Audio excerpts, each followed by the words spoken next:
nasa linya na po natin si Attorney Chris Bendijo mula po sa Bureau of Customs. Good morning po, Attorney Chris. DJ Chacha, Ma'am Maricel, good morning po. Pagbati ko mula kay Commissioner Ariel Pomoceno at sa mga kawan ko ng Bureau of Customs. Good morning po, Attorney. morning. Sorry to keep you waiting. Napatagal lang po kanina sa DepEd. Attorney, umpisahan po muna natin. Unahin po muna natin para mas maintindihan din ng mga kapatid natin. Ano po ba talaga nangyari doon sa Santa Maria, Bulacan? Ma'am, alam niyo po na meron na pong investigasyon na nauusad po tungkol po dito. Nabanggit naman po ni Commissioner Ariel Pomoceno na we will elevate a formal complaint sa NAPOLCOM. Kasi kami din po, yun din po ang tanong din po talaga namin. Ano po ba talaga ang nangyari? Dahil pag binabasa po natin ang iba't ibang mga report, parang iba-iba na rin po yung naging version. So, as far as the Bureau of Customs is concerned, we were performing a legitimate condemnation activity. Ito po yung pag-shred at pyrolysis ng mga illicit cigarettes. For that day, meron po kaming dalawang D40 container ng mga Journey cigarettes. Yun po yung brand na sinisira po namin. At we were conducting that activity doon sa warehouse na ito. Ito po isang accredited condemnation facility ng Bureau of Customs. Okay. Yun naman pong issue with HPG, pare-pareho po tayo ng tanong. Ano po ba yung naging basihan nito? Ito po ba ay entrapment? Buy bust po ba ito? Search po ba ito? Pursuant po ba ito ng isang hot pursuit? Yan po ang mga katanungan din po namin. Okay. So, para klaro, yung talagang area na yon, doon po talaga sinisira. Isa yun sa mga lugar kung saan pwedeng magsira talaga ang BOC ng mga smuggled na sigarilyo. Area nyo po yun for Tama that. po. Oo. And then, Tama po. Ito po ay isang accredited facility. may mga lumalabas po kasing alegasyon na sinasabi may dalawa daw pong BOC personnel na involved sa bentahan ng smuggled cigarettes. Na-confirm na po ba ito? Tukoy na po ba kung sinong BOC personnel ito? Narinig din po namin yan, at iniintay nga din po namin ang mga personalidad na mga yan, pati na rin po kung may ebidensya po yung ating kapulisan, yung ating HPG, dahil hindi rin po namin ito tolerate, yung mga ganyang alleged participation ng aming kawani. Pero again, medyo mahiwaga po sa amin, at least sa pananaw din po ni Commissioner Pomoceno, na kung ito po ay subject ng isang entrapment at kasama na po nila itong mga individual na ito, at sa dami din po ng mga ahente po, yan po ay palaisipan din po sa amin kung paano po biglang naglaho ang mga alleged BOC personnel na ito. But again po, we would like to reserve at limit our comments para po ma-maintain po natin. Kasi po ang ganda na po talaga ng samahan at working relations Yes ng po. BOC tsaka ng HPG. Sana po hindi naman po ma-overshadow ito ng ganitong isolated incident. In the past po, katuwang natin sila doon sa mga vehicles, ng mga Diskaya, yung mga flood-related vehicles, katuwang po natin yung HPG dyan. So sana po hindi po masira itong magandang working relations na po namin. Okay, naiintindihan po namin yon, Attorney Chris. Pero, sir, di ba kasi yung mga, sa panig po ng PNP HPG, yung mga personnel po nila na may kinalaman dun sa operation na ginawa dun sa Santa Maria, Bulacan, for now, relieved muna sila eh. Sa BOC po ba, itong mga pinaghihinalaan di umano na may kinalaman dun sa pagbebenta nitong smuggled cigarettes, plano din po ba na i-relieve muna sila? Paano po gagawin ng BOC doon? Ma'am, as much as we would want to relieve yung mga ganitong mga personnel, ang problema po namin ay hindi naman po identified, yung individuals na ito, mga aliases po ang napoprovide po. naibigay. And, Oo. opo. And pangalawa po, nagsabi na rin po si Commissioner Ariel Pomoceno, kung may ebidensya naman din po, ay sana po mabigyan din po kami para kami din po ay makapagsampa ng kaukulang kaso, umusa din po yung aming disciplinary processes. At tinitiyak naman po namin, yung mga ganito po, hindi po tinotolerate talaga at all ni Commissioner Ariel Pomoceno yan.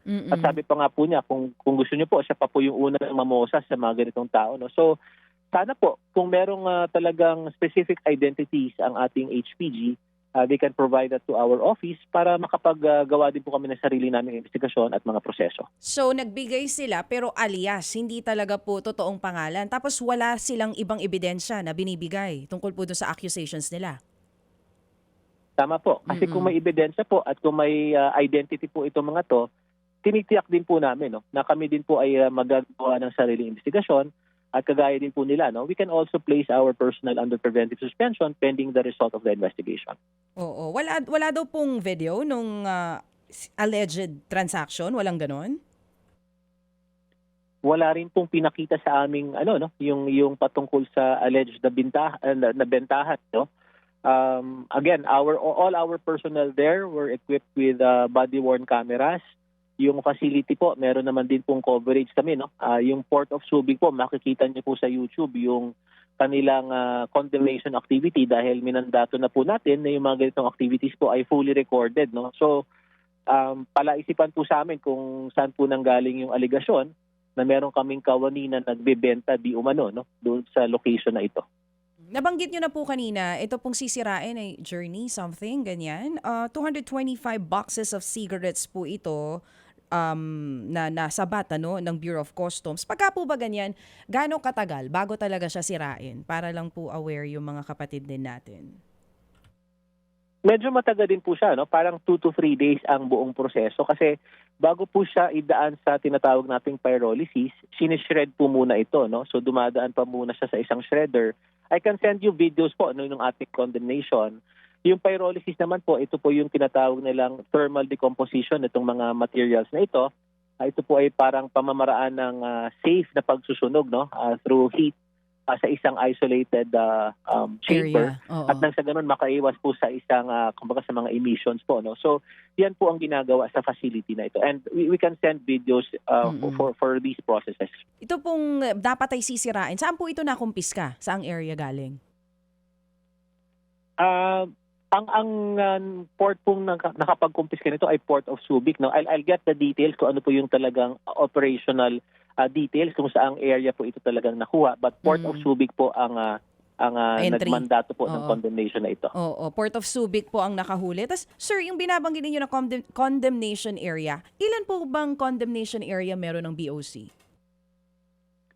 Kung hindi po ako nagkakamali, meron pong 12 na mga accredited facilities na mga private sectors po ito. Sila po ay nagpo-provide ng ganitong activities, mga condemnation. At yun po, no, base sa memorandum na inisyu po natin nung first month po ni Commissioner Ariel Nepomuceno sa BOC, ay dapat po fully recorded at fully published, no, ang mga ganitong condemnation activity. From the time na dalhin doon, sasabihin kung saang port ito galing, sino ang mga nandun. Kasi po, like in this instance, no, may kasama po tayong taga-Department of Agriculture na nandun para tumestigo sa pagsisirang ito. Mhm. At yung buong process po, from the unloading to the shredding, to the entire completion of the process, at pati po yung certification ng mga tao natin na kumpleto po yung condemnation, lahat po yan ay we are fully prepared to provide those documentation. Oo, kumbaga, from confiscation hanggang sa destruction, may ebidensya po ang BOC na ipapakita na talagang nagagawa po ito. At may, sabi nyo nga po, may witness pa from Department of Agriculture. Is that right? Tama po. Meron po tayong kasama mula po sa Department of Agriculture. Kumukuha din po ba tayo ng mga kasama sa media? Ano po kasi siya, no? Well, it's open to everybody. As I've mentioned, it's available sa YouTube, no? Yung pong channel ng Port of Subic. We announce it, and media is always welcome to participate if they want. Kaya lang po medyo ano po kasi siya quote unquote boring, no? Dahil mahaba po yung proseso, and yun nga po, shredding tsaka yung pyrolysis ay parang mahirap pong i-cover naman siya ng ganung katagal kasi araw po ang bibilangin dito, no, considering the quantity also. But media is also welcome to cover, no, kung gusto po ng media mag-cover ng ating future condemnation. Oo, pero ang mahalaga dito, para lang din po sa publiko na nakikinig sa atin ngayon, kumbaga, kung nagkakaroon ng investigation sa panig po ng PNP-HPG, sa inyo din po may investigation na nangyayari ngayon. Sinisiguro ninyo na kung meron man, no, na kawani ng BOC ang may ginagawang kalokohan, hindi po ito ipagsasawalang kibo ng ating Customs Commissioner. Tama po yan, no? Again, we are also waiting for the details dito sa mga allegations na pinoprovide, no, regarding 2 of our personnel. But yesterday, we accounted for everybody na nandun sa condemnation facility na ito. They were executing affidavits, no, as to what transpired, including the intrusion of the HPG. pati po yung ating kawani, no, sa Department of Agriculture na nakatistigo din po, no, sa intrusion na ito, ay iimbitahan po namin siya upang makapagbigay ng salaysay. At pati po yung yung kumbaga yung operations manager doon sa condemnation facility na again witnessed the intrusion. All of them have executed affidavits, and we will be submitting those together with our complaint to the NAPOLCOP. Attorney Chris, ito rin last na lang sa akin bago ko po iba to kay Mase. PNP HPG, talaga po bang mandato nila yon? Pumunta sa mga ganung site for that kind of operation? Paano po ba? Kasi hindi ko maintindihan. Part po ba ng trabaho nila yon? Again, DJ Chacha, no, ang hangarin po natin dito, ma-maintain yung ating magandang institutional relations between the DOC and the HPG. But to answer your question, if you look at the mandate, no, talagang medyo limited po, no, for highway, traffic regulations, smuggled vehicles, no.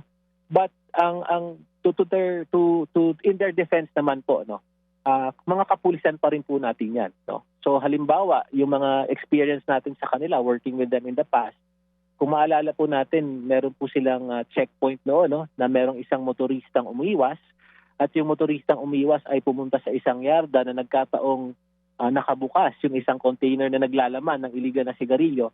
Tayo po ay nakipagtulungan sa HPG noon, no, sa ilalim pa po noon ni General Hansel Marantan. Yun po yung working relations na gusto po naming ma-highlight. No? Yung maganda po, yung mga ganitong isolated po, sana po, ang hangarin po natin dito, process improvement, and syempre, no, yung safety po ng parehong kawani ng Bureau of Customs at ng PNP HPG.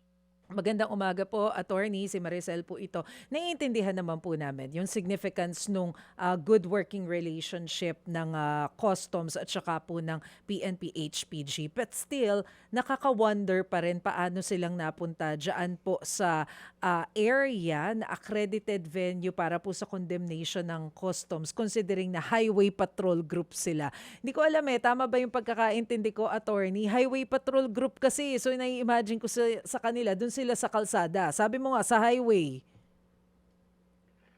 Ma'am, again po, no, I'll be very limited with my answers kasi ayaw po nating mag-invoke pa ng mga emosyon dito, no. Again, maganda po ang aming working relations sa kapulisan, pati po sa HPG. But even if you look at the motto, no, talagang guardians of the highway ang ating motto ng ating HPG, no. But there are instances na pwede silang ma-involve, perhaps, no. Halimbawa, yung pong example natin kanina, hot pursuit, meron silang pinopursue na motor vehicle and nagkataon, nag-end up ito sa isang yarda na merong kontrabando. May mga ganung instances naman po in their defense, no? I guess ang pinanggagalingan po ni Commissioner Ariel Nepomuceno is how we can improve yung validation po natin. Nakita niyo naman pong naka-BOC uniform na, nagpakilala na po. Nagbigay naman po ng mission order na pirmado ni Commissioner Ariel Nepomuceno. Bakit pa po kailangan humantong sa ganong intrusion, no? Unless merong silang ibang nakita. Kasi honestly po, hindi na rin po namin sigurado kung ano yung version, no? Ito ba ay entrapment? Ito ba ay search? Kasi dun sa mga report po sa inyong himpilan, parang ang sabi nga po ni DJ Chacha kahapon, parang mali, no? Maling location.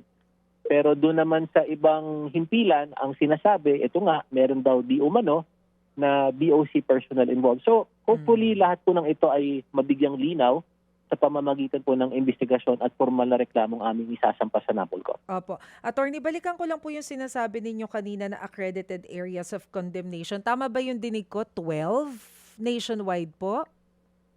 I will confirm that po, pero yun po yung aking pagkakaalala. 12 po na private condemnation facility. Okay. And paano po malalaman kung saan-saan po itong accredited areas of condemnation? Open naman ito, no? If sabi nyo nga po kanina, welcome kahit yung media to check. So makikita natin yung accredited condemnation areas. Tama po. Yung listahan, yung pong kanilang, tama po, we can provide that po.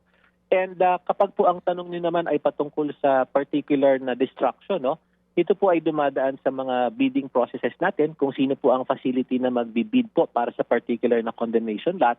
Doon po natin malalaman kung saang condemnation facility po mag-end up itong mga contraband sa sisirain po natin. Opo. Hindi, kaya ko po natanong yan, attorney, kasi syempre nakakapagtaka kung open naman pala yung listahan nito pong areas of condemnation ng BOC. So dapat tukoy din ano po nung ating mga people and authorities kung ano-ano yung mga accredited areas. Baka kasi kung totoong nawaw mali. Kaya ko lamang naman po naipunto yan. But anyway, attorney, yung sinasabi po ninyo kanina na mga personnel na involved po doon sa customs na hindi pa natin matukoy kung sino, if it's true na talagang nakasama po sila doon sa bentahan, ano po yung posible nilang liability, sir? Well, definitely po, no? Paiimbestigahan natin yung kanilang participation dito. Kung sila naman po ay talagang nag-engage no sa pagbebenta ng illicit cigarettes, administratively po talaga pong ano po yan, misconduct po yan, no, that would warrant dismissal, no. We can also charge them for violation ng ating CMTA para sa ganun po matuto po ang aming mga kawani, assuming po no na talagang may ganung partisipasyon. Again, we welcome any submission of evidence against our personnel. If that would happen, if they can identify specifically yung mga ganitong tao namin, we will conduct our own investigation as well, no. But again, just as a reminder, yung mga kawani po namin ay nandun, no, sa harap po ng camera. May mga body worn camera po sila. May mga affidavits na po at yung nabanggit ko nga po, no, may kasama po tayong mga kawani po ng department, representative po, no, ng Department of Agriculture. So palaisipan po sa akin kung sino po kaya sa kanila, no, ang papangalanan, kung meron man, ng ating HPG. Sorry sir, ano po yung CMTA? Customs Modernization and Tariff Act. I see. So yun yung violations na posible kapag natukoy natin. Tama po. Okay. Attorney, sa segue lamang po ako sa isang topic. Ano po? Kasi ito daw pong aktor na si Derek Ramsey nag-turn over nung sinasabing misdeclared car. Porsche pala tong na-turn over. Una po sa lahat, paano ba natukoy na misdeclared pala ito? Nung ito po ay na-apprehend, actually po ang apprehension ay mula po sa Land Transportation Office dahil po magkaroon po siya ng violation for use of illegal plate, no? So pinag-down po ito ng grupo nila, Assistant Secretary Marcos Lacanilao, ang hepe po ng LTO. At meron po kami ugnayan with LTO at agreement na kapag may mga ganito, they can request for information from the Bureau of Customs. So nag-request po sila at amin pong sinilip ang aming mga records. At doon po natin natuklasan ang discrepancy po, no, doon sa deklarasyon niya sa entries versus doon sa deklarasyon niya naman sa rehistro sa LTO. Malayo po yung modelo, no, na dineklara sa entry. Ito po ay dineklarang Porsche Boxster lamang na binigyan po ng value na 3.8 million mahigit. At ang binayaran pong duties and taxes ay 1.8 million lamang, no. Samantalang itong Spider 918 noong 2021 po ay nagkakahalaga ng mahigit 40 million, no. So doon pa lamang po nagkaroon na ng malaking discrepancy kung kaya't nagkaroon din po ng ganitong findings ang Bureau of Customs at today po ay mag-i-issue na po tayo ng warrant of seizure and detention. So kumbaga, dinadrive, nakita na peke yung plaka kung ibabangga doon sa modelo ng kotse. Tama po. I see. So, paano po yung magiging proseso? Sabi po ninyo ngayong araw meron tayong inaasahan? Ano po ulit yon? Today po, mag-i-issue po tayo ng warrant of seizure and detention. We will implement that. Pwede naman po nating i-announce, no? Kahapon po ay nakipag-ugnayan naman po tayo sa aktor na ito at siya naman po ay nangako ng pakikipagtulungan at kooperasyon, no? So, umaasa po tayo na talagang magpapatuloy ang kanyang kooperasyon sa aming ahensya at nang sa ganun po, maimbestigahan po natin ito ng maayos at malaman po natin kung sino-sino po talaga ang mga dapat managot po sa importasyong ito. Pero base po doon sa initial information na nakuha po ninyo sa customs, sino po yung posibleng nagpasok nito pong Porsche Spider na to at na misdeclare? May detalye po tayo niyan, no? Halimbawa po, ang shipper po nito ay ang Emirates National General Trading. Ang consignee po noong pinasok po ito ng 2021 ay ang Tobirama Enterprises. May mga individual po ditong pinangalanan, no, yung customs broker, pero hindi ko na lang po muna babanggitin ang pangalan for data privacy reasons. Pero lahat po ito ay mai-issue na po natin ng notice upang sila ay magpaliwanag. Pati nga rin po yung mga kawani po namin, no, na nag-examine, nag-appraise po nito dahil kailangan po nilang ipaliwanag talaga ng malubos, no, na kung paanong na-deklarang Porsche Boxster ang isang Porsche Spider. Ang layo po kasi talaga ng value nito at madali naman po makita ang pagkakaiba, no, ng bawat modelo. So kumbaga, 2021 po ba na nabili na rin ito ni Derek mula po doon sa consignee sa ano ba pangalan nito? Oo, kay Yun po Emirates ang bagay na gusto nating ma-determine, no, dahil dun sa kanyang social media post, kung di po ako nagkakamali, sa isang ulat ay binili daw niya po ito sa isang car shop, no. So yung mga bagay na yan din po ang dahilan kung bakit po natin siya gustong makausap upang malaman po natin paano po ba yung pagkakasalin-salin ng sasakyang ito magmula po doon sa entry ng 2021. So may schedule na po ba tayo? Kailan po ipapatawag ang aktor na si Derek para po makumpleto yung kwento? Well, today po, no, magse-serve po tayo ng warrant of seizure and detention sa kanya tong pagkatao, no. Again, we're hoping na siya ay makikipagtulungan dahil nakipag-ugnayan naman po siya sa amin kahapon. Sana po, hindi naman po talaga siya yung tutumbukin, no. Talaga pong as a registered owner, kailangan po lang talaga namin siyang makausap upang malaman pa po yung dagdag na detalye na makakatulong po sa ating investigasyon. Oo, lalo na kung in good faith binili ng buyer, ano? Tapos paano po dito, sino ang malilintikan kung sakali man mapatunayan po na hindi honest mistake at sinadya po na i-misdeclared yung sasakyan? Sabi nyo, tukuyin nyo na po yung importer, tukuyin nyo na rin po yung consignee, maging meron na rin kayong iniimbestigahan po dyan, yung inyo pong customs broker. Gaano pa po katagal ito bago kaya malaman ng publiko yung tungkol po dito sa insidente ng sasakyan na ito? Yun po ang dahilan kung bakit po natin gustong makausap ang mga individual na ito, no? Kasama itong aktor na ito, pati yung kanyang car shop na pinagbilhan dahil yan po ang magpapabilis, no, sa resulta ng ating investigasyon. Now, as far as yung aming kawani is concerned, may i-issue din po sila ng notice to explain, no, Oo. at show cause order kung bakit po nagkaroon ng ganitong misdeclaration, no, sa isang Porsche Spider na naging Porsche Boxster, no. So Oo. siguro po for purposes of investigation, at least give us mga 2 to 3 weeks to 2 to 3 complete it. weeks. We can come out with the results of the investigation, and as always, no, I always provide information dun sa inyong mga producers at kay DJ Chacha din po. Maraming salamat. Attorney, kamusta ang record nitong importer ng sasakyan na ito? For sure, tinitignan nyo na po yan eh.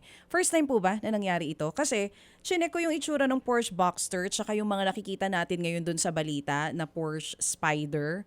Ang layo ng itsura eh. Totoo po yan, no? Oo. Talagang malayo ang itsura kung kaya't itong kumpanyang ito, pati na rin po yung aming mga customs examiner, no, ay talagang merong kailangang ipaliwanag dito kung mapapaliwanag man nila na paano na-deklara ng ibang modelo ang mga ganitong sasakyan. Nakitang-kita naman kahit visual inspection ay makikita mong magkaiba talaga ang modelo ng Porsche Boxster at ng Porsche Spider na ito. Pero siguro mabanggit ko na rin, no, ito kasi mga ganitong importasyon, no, noong 2021, marami na rin tayong naging pagbabago sa proseso at pulisiya na medyo talagang imposible na, close to impossible na ang mga ganitong misdeclaration, no. I can cite 2 instances. First, tinanggal po natin yung temporary processing, no, or yung temporary release kung tawagin noon, nang wala pong atrig. Ngayon po, para po mailabas ang mga ganitong importasyon, talaga pong nire-require na po natin yung atrig kung tawagin. Ito po yung Authority to Release Imported Goods na ini-issue po ng BIR bilang patunay na nabayaran ang tamang buwis sa mga importasyon na ito. Ikalawa po, nilunsad na po natin yung Electronic Certificate of Payment, no? Magmula po dun sa importasyon, ang port po ay magpapadala ng isang electronic at digital copy ng Certificate of Payment patungo po sa LTO na nilalaman na po lahat po ng ito, no? Yung valuation, yung tamang modelo, at hindi po ito basta-bastang mababago. So, kung meron po kaming kawani na magpapadala ng isang digital copy na mali-mali po yung kanyang deklarasyon doon, ay mas madali po nating mahuhuli ngayon dahil kitang-kita na po yung digital footprint sa kanilang Electronic Certificate of Payment. Sa pamamagitan po ng dalawang ito, medyo mahihirapan na po yung mga ganitong kalakaran na nag-iiba po yung deklarasyon sa papel kapag nire-rehistro na po sa LTO sa manu-manong pamamaraan noon. Attorney, ilang BOC of employees ang iniimbestigahan po natin sa ngayon?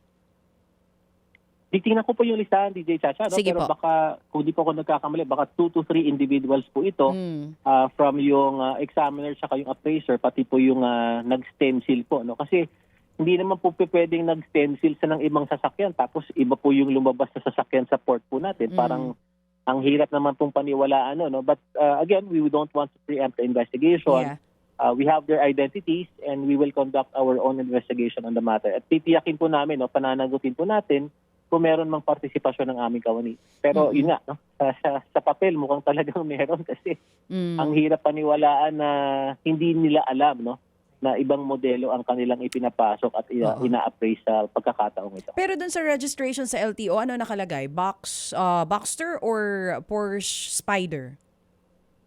Sa LTO po, Spider na po yung nakalagay. Oh, no? so walang problema Pero sa pag tiningnan- papel sa LTO.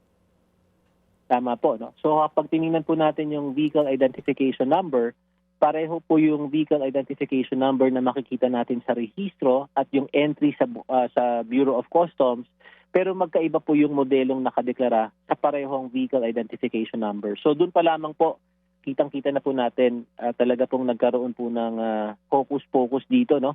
Na iba yung pumasok na sasakyan, iba rin po yung inirehistro sa LTO upang obviously, no, makaiwas sa pagbabayad ng tamang duties and taxes. Oh. Pagka ganun, meron din kailangang imbestigahan sa LTO?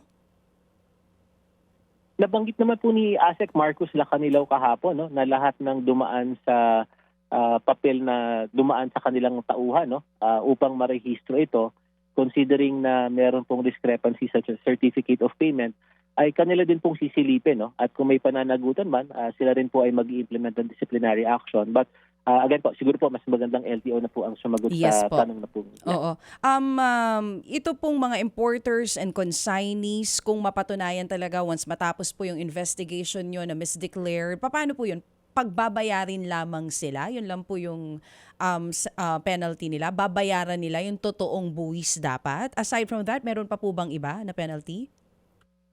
Ay definitely po blacklisted na po itong mga to, no. At ikalawa po, nagpapatupad po si Commissioner Ariel Nepomuceno ng patakaran na kapag ang isang kumpanya ay nasasangkot sa mga ganitong smuggling activities, no, pinapakondak po niya yung post-clearance audit sa lahat po ng transaksyon ng kumpanyang ito upang makita po natin kung above board ba o lahat ba ng transaksyon ng kumpanyang ito ay may pagkakamali.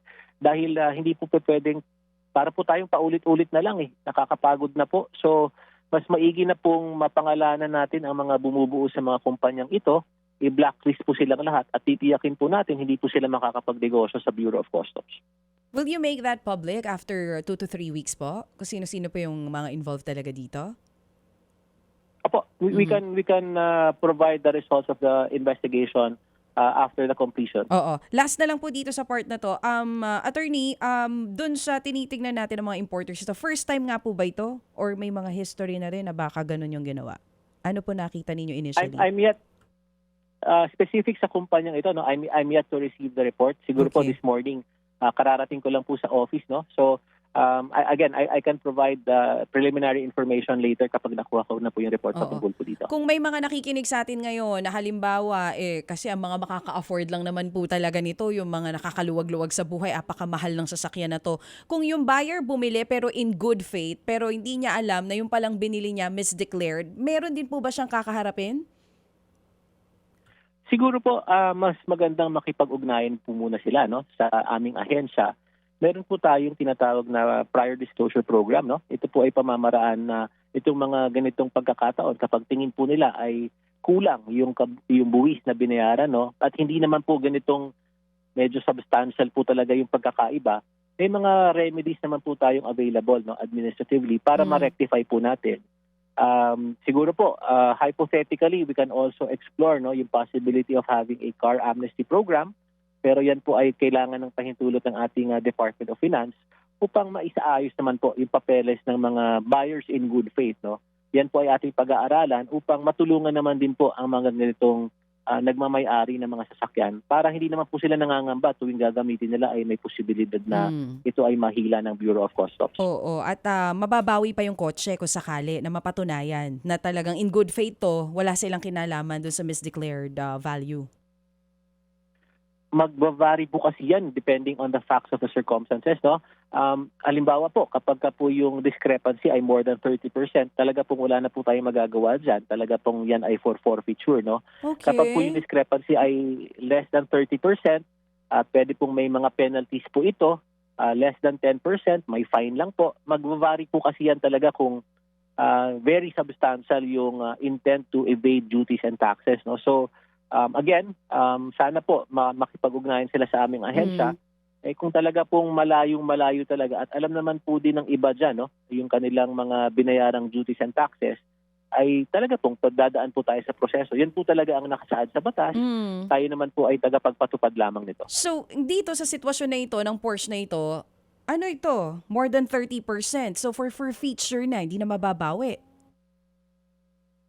Based dito sa mga dokumento meron po kami sa aming entry, sa aming investigasyon, more than 30% po ito, definitely, no? So, kung yan po ang magiging estado po nito, for forfeiture po talaga ito. But again, we will afford them due process. We will issue the warrant of seizure and detention today. That will still give them 15 days, no, within which to submit documentation to refute our findings. Kung marerefute po nila at makakapag-produce po sila ng patunay na sila ay nagbayad ng mahigit 30 million na duties and taxes, may atrig po sila, yun lang po yung pagkakataon, no, nababaliktad po ang magiging desisyon. Magiging for release po ito. But medyo mahirap po yun dahil mismong galing na po sa aming sistema ang mga findings na ito. So medyo mahihirapan pong i-refute ang findings na ito at talaga pong magiging mukhang for forfeiture po ang mangyari sa sasakyang ito. So malabo na nga mabawi. At least yun po inalinaw nyo po sa amin. Para di sa mga nagda-drive po ng mga ganito kamamahal na sasakyan, ayan, makinig po kayo. Pag nahuli pala kayo, pag more than 30%, wala na, for feature na. But thank you po, Attorney Chris, for explaining things to us. Maraming salamat po. Makikipag-ugnayan pa rin po kami sa inyo. Ukol pa po sa ilan pa mga detalye na kailangan po namin malaman. Maraming salamat po sa pagkakataon. Magandang umaga po.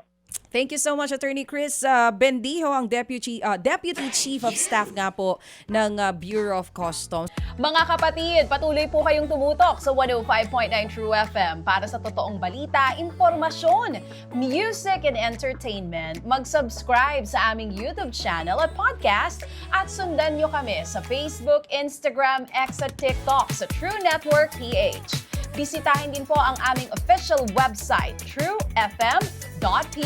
At panoorin din kami sa True TV Signal, Channel 19. Kami po ang 105.9 True FM. Laging true sa'yo, kapatid.